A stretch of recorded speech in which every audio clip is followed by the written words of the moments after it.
আসসালামু আলাইকুম। আশা করি সবাই ভালো আছেন। তো যথারীতি আমি আজকে এখন আছি বুদ্ধিজীবী কবরস্থানে এবং আপনি দেখতে পাচ্ছেন এটা কিন্তু ৯টা প্রায় ১০টার কাছাকাছি সময়, কিন্তু অনেকেই এখানে খেলাধুলা করছে এবং অনেকে বসে আছে, গল্প করছে, কেউ সময় কাটাচ্ছে। তো এইটা আসলে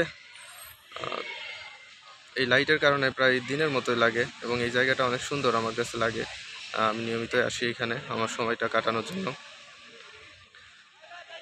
তো এইখানে আসলে একাকী সময় কাটানোর জন্য সবচেয়ে পারফেক্ট।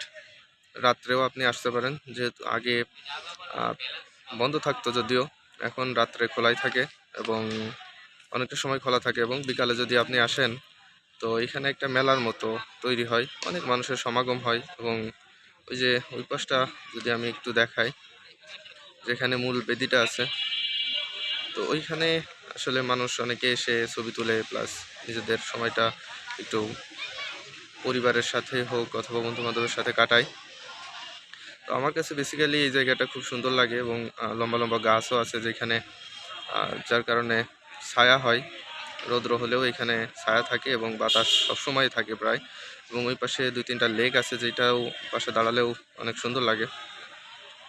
এবং আরেকটা সুন্দর এবং অসুন্দর বিষয় আছে, দুইটা একসাথে মিলানো যায়। যেমন ওই পাশে, এই পাশটা উচ্ছলতায় ভরা, আর ওই পাশটা আছে কবরস্থান, টোটালি নীরবতা। তো জীবনের দুইটা অংশই এখানে উপলব্ধি করা যায়, নীরবতা এবং উচ্ছলতা।